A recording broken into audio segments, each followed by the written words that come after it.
Welcome back in. It's a pleasure to have you with us today. We're looking at the New York Jets 2020 offseason, getting a big overview today. We're going to talk about some draft picks that they have available to them. We're going to talk about how much cap space they have available to them. We're going to talk about their highest paid players, just to kind of get a feel for where our money's invested at. And then we're going to end up looking at the free agents.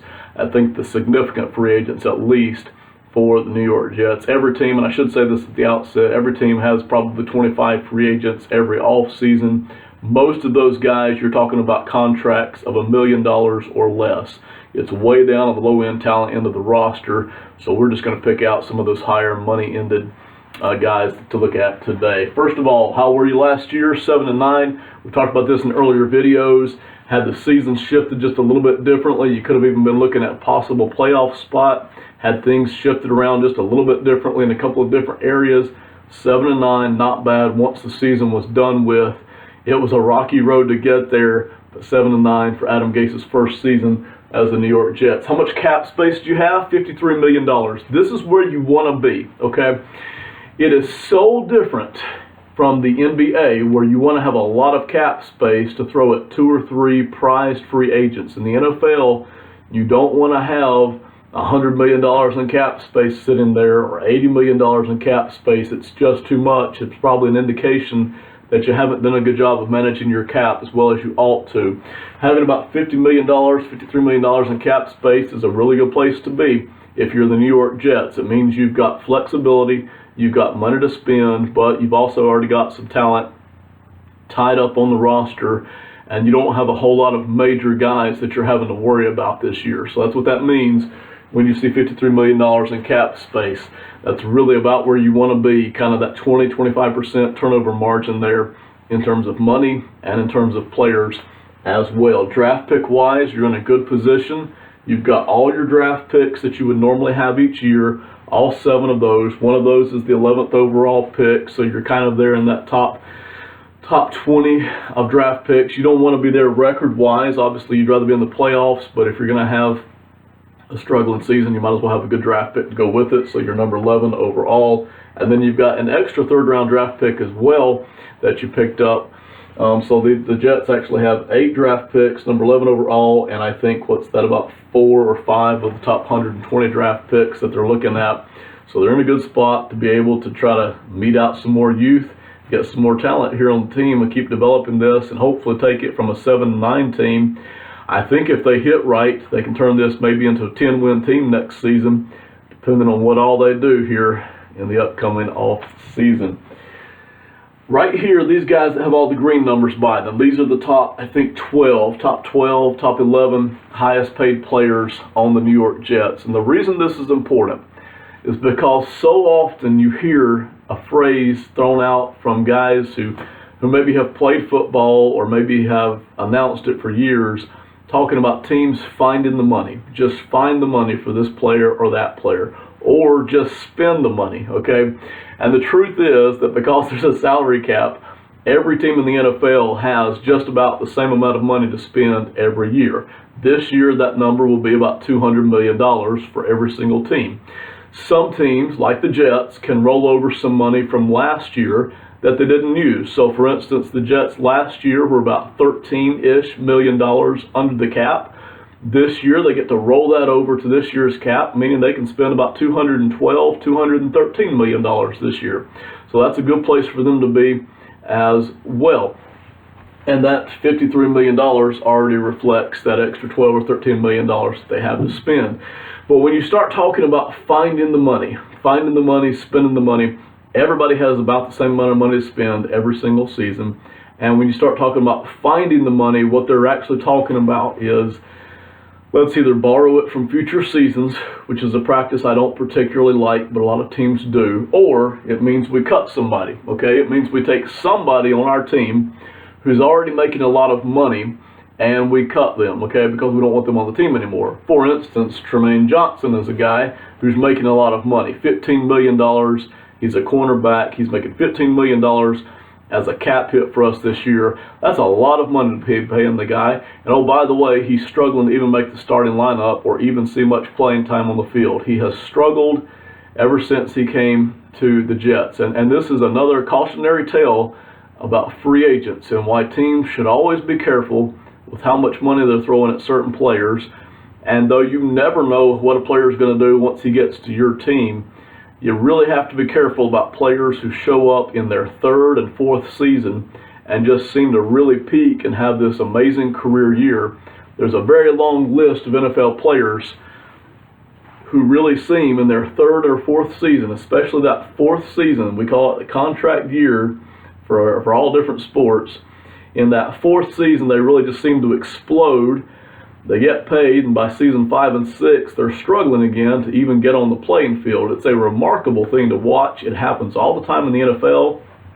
Tremaine Johnson is one of those guys. So he's making $15 million this season, barely able to get on the football field. I'd love to let him go. The trouble is, he's going to cost me $12 million in dead cap space to do that. So whether he's on the field or not this season, I've at least got to pay him $12 million. Even if I cut him flat out and he's not even on the roster for this season, I've still got to pay him $12 million, okay? So you're basically better off keeping Tremaine Johnson at $15 million and hoping that you get some production this year than you are at letting him go for $12 million. Same thing here with Mosley and Bell. Now, Mosley and Bell, assuming they're healthy, should produce and should be major staples for your team. I think the Jets probably can't wait to get Mosley back. He's got a heavy cap number at $17.5 million. Got a dead cap hit of 30, though, so you know he's going to be there, and the Jets can't wait to have him. Even though I think that cap number is too high, it's not a deal I necessarily would have made. I think they're going to love having C.J. Mosley on the field. The guy can do everything and is really just one of the workhorse guys, but he's a talented workhorse, okay? So cannot wait for the Jets to see him back on the field this year. And Le'Veon Bell, of course, produced last year, maybe not at the rate that we were used to seeing him produce, still produced, still can do everything, still a very good player, taking up $15.5 million. You move down the list, what we're looking for when we look for these big salaries, we're looking for somebody who's making a lot of money, who's struggling to get playing time, and that's the kind of guy we want to cut and let go, and there just aren't a lot of those. Crowder here at $10 million, I cut him, it's $10.5 million to cut him, so we're not letting go of Crowder. Same thing here with Williamson. Williamson's a guy who's getting a lot of playing time. I like him at linebacker. If I really get in a pinch, if I've really got somebody out there, an offensive lineman or a cornerback, somebody out there that I really want to give a lot of money to, I could let Williamson go for $6.5 million, okay? I would save $6.5 million, and then my cap space, instead of being 53, would be up there around $60 million, okay? So I'm going to keep that in mind if I'm a general manager. I already know that's coming up. I've looked at that for months. If I were the Jets general manager, I would have already known that was coming up. That's one of my outlets right there. Williamson, $6.5 million. If I find somebody else in free agency that I'd really like to have better than Williamson, either as a linebacker or just a completely different position, I've got a little bit of a hole right there, a bit of an ace up my sleeve, $6.5 million. Henry Anderson, just re-signed him last year, $8.3 million. I can't say anything on him. Sam Darnold, he's not going anywhere. That's the quarterback I'm hoping continues to develop and get better and carries us to better things. Quincy Enunwa, I could save $2.5 million by cutting him, but there's no value in that. I'd rather have him on the team than to cut him for $2.5 million. Quentin Williams, of course, I just drafted him.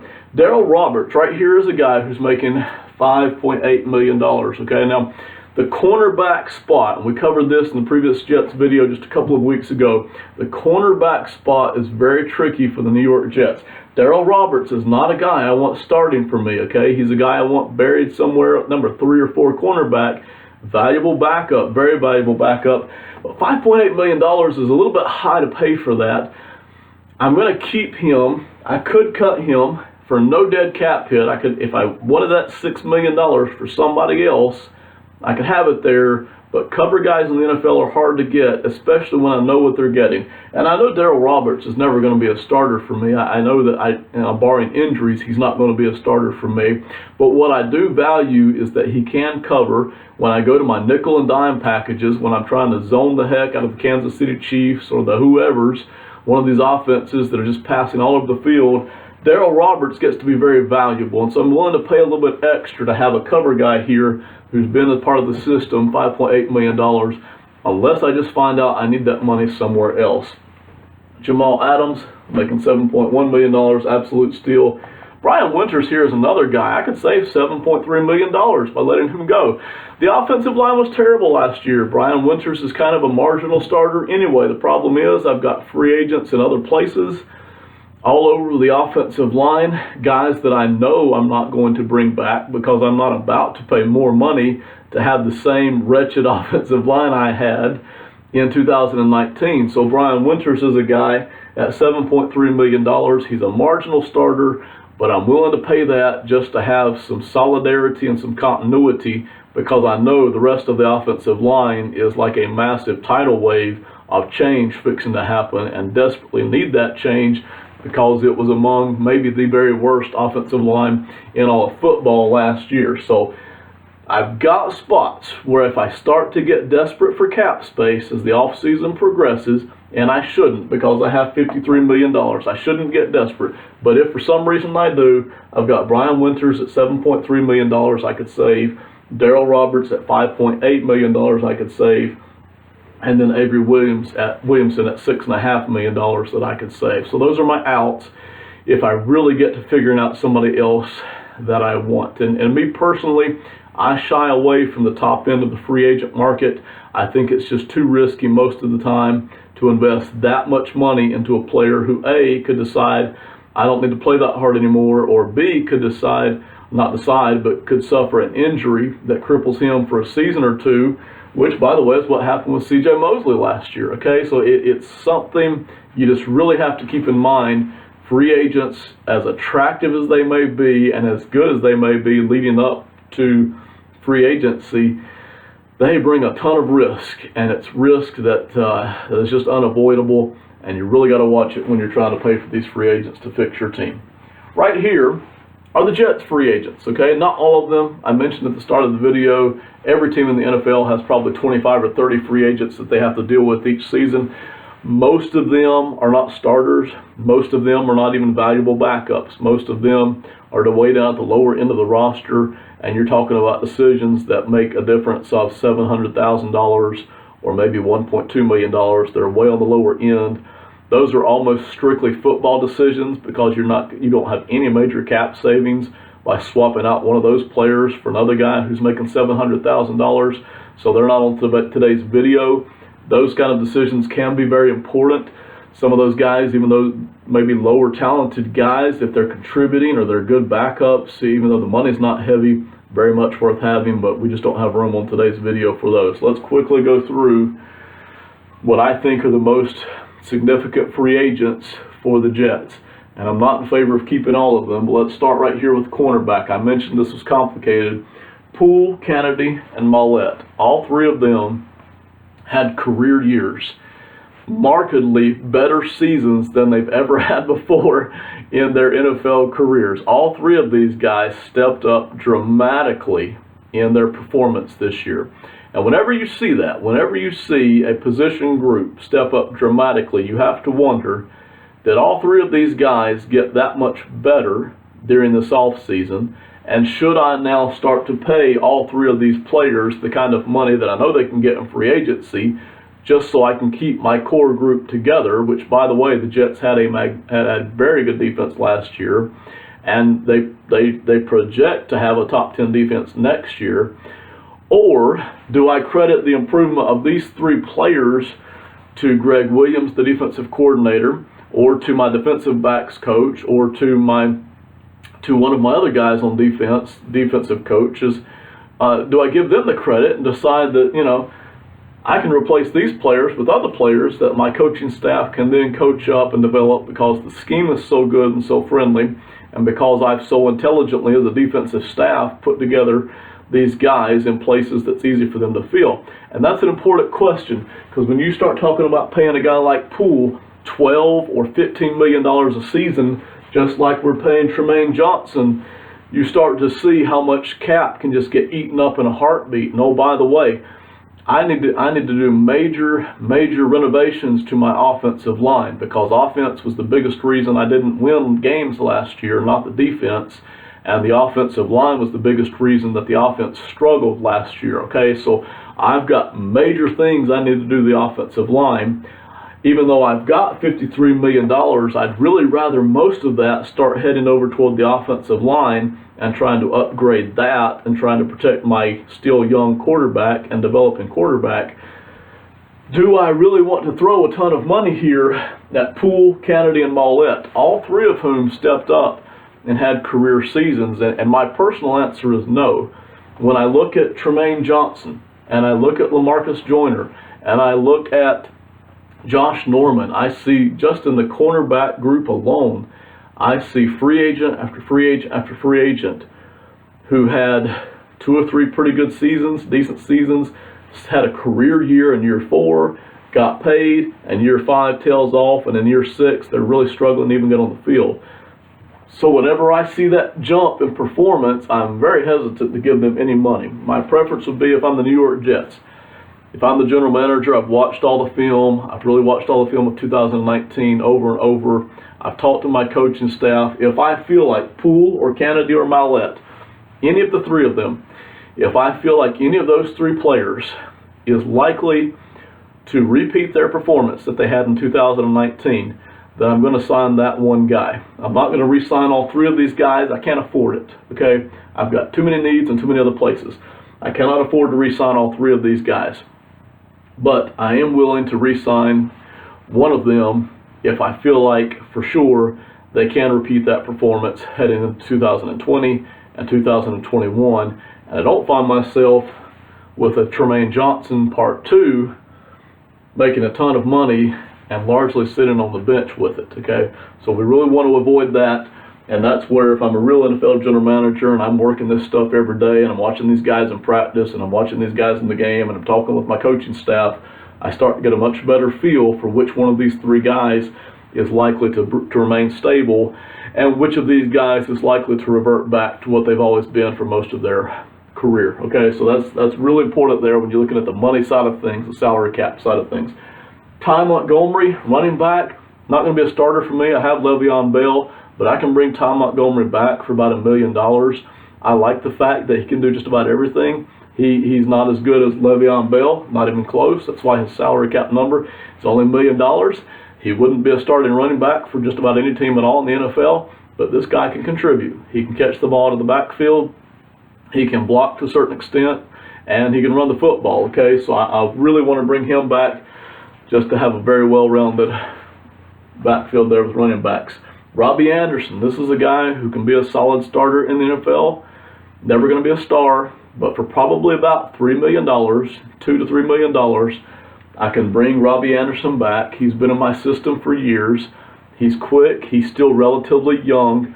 And he could make more in free agency if he chose to, but I'm going to talk to him. If I can get him back for in that $2, $3, $4 million category, which I think there's a chance I can, then I'm going to bring him back. If not, if that number starts to escalate, I don't need Robbie Anderson next year. I have enough other weapons with Crowder, with Enunwa, with Bell. I have enough other weapons to where I don't have to, I'm not forced to bring back Robbie Anderson. I'm not in a box where I feel like I've got to come up with the money for Robbie Anderson, but I would like to have him back. When you get to the offensive line, keep this in mind. The offensive line was terrible last year. If you start to hear from media outlets that the Jets need to re-sign Beachum and Shell because those were your 2 starting tackles for next season, you may start to question if they've actually done their homework on this, okay? The Jets had one of the worst, most desperate, horrible, wretched offensive lines in all of football last year. Can't overstate that. I'm bringing back Winters, who is a marginal starter at $7.3 million. I know I've got to replace Khalil at center. I know I've got to make upgrades over at the other guard spot. Beachum and Shell, I'm not about to throw a lot of money at them. I would like to have one of them back because I know that at least Beachum for sure, I think, can be a quality starter for the next season or 2. Beachum, throughout most of his career, has been a very good player. That part of his career is gone. I still think there's enough life left in him, enough tread on the tires, if you will, a common phrase, to where Beachum can be a decent starter for me for the next couple of seasons, but I'm not going to pay him $10 million a year. If he can make that somewhere else, I'm going to let him make that somewhere else. I'm not going to pay $10 million a season for a guy who's already at the tail end of his career and who has been a part of what has been a very bad offensive line. Okay, I'm willing to pay somewhere in the neighborhood of $6 or $7 million a season for his services for the next couple of seasons. If he doesn't want that money, more power to him. Let him go try a free agency and make some more, which he probably can. Then I'm going to turn around to Shell, and I'm going to offer him somewhere in the neighborhood of probably $2-3 million. Even if I don't want Shell starting, which I don't, at least I've got a guy who's been a part of the system. I've got a guy who, even if I end up upgrading all the positions on the offensive line, which I won't, at least I've got a guy who can step in as a quality backup, fill my gaps in case I have any injuries next season, which is always very likely to happen. So I'm not re-signing both of these guys. I may not re-sign either of these guys if they both want more money than I'm willing to offer. I'm going to start with Beachum. I'm going to see what price he's willing to come down to come back to the Jets. If I can't get him, then I'm moving to Shell. I'm going to try to work with him, get him back at a moderate cap number. We're not throwing money at Shell either. If neither guy comes back, that's fine. I haven't lost a lot. It would be very difficult to have a worse offensive line than the one I had last year for the New York Jets. So I'm not going to sweat a lot if my two starting tackles don't come back for next season, okay? We'll go to the draft. We'll go to free agency. I've got some cap flexibility right here with $53 million. I've got all kind of draft picks here that I can work with. I am not going to sweat it if I can't get my two starting tackles back for next season when we were so bad last season.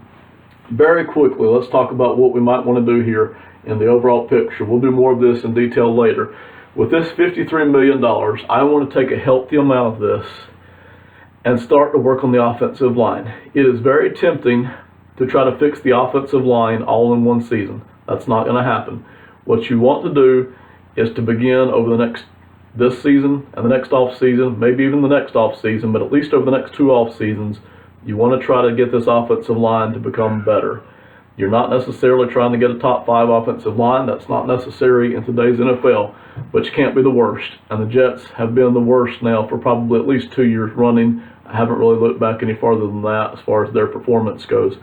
You'll want to try to get in somebody in free agency, somebody, you may have to pay a little bit of money to get this, left tackle, right tackle, or a guard, somebody who can start to stabilize that offensive line and not be a large gaping hole in terms of talent. And then you want to start to work in these draft picks. You don't want to take all top 4 draft picks and just pick offensive linemen. That's a bit foolhardy. But you do want to start to work through, take a couple of these draft picks this year, probably a couple of those draft picks next year, and start to rebuild the offensive line and get it better.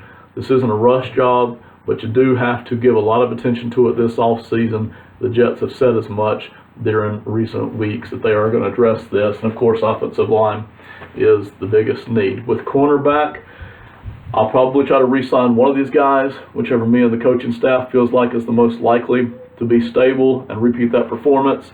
And then I'm going to turn over here to free agency. I've got to have somebody who can cover, so I'm willing to pay a little bit extra for that because cover guys are difficult to come by right now. If I can't get another cover guy, maybe I'll start looking back at edge rusher, start trying to upgrade my edge rusher. There are different ways to build defenses. Some people today in the NFL are building them from the outside in. That is, they're using a lot of cover guys to really just shut down the wide receivers and the backs and the tight ends, and then using the front 4 to just get moderate pressure on the quarterback. Some teams are using it from the inside out. Some teams are building edge rushers all over the place with even guys on the interior of the defensive line who can get a lot of pressure on the quarterback, and then just covering moderately outside with cover guys who are not quite as good. So there's different ways to do it, but this is what we're looking at for the New York Jets. These are the guys we're looking at for free agency, your top values, and then right here is your cap space. All right, that's it for today. We'll cover more of this in future videos. Thank you very much. Bye.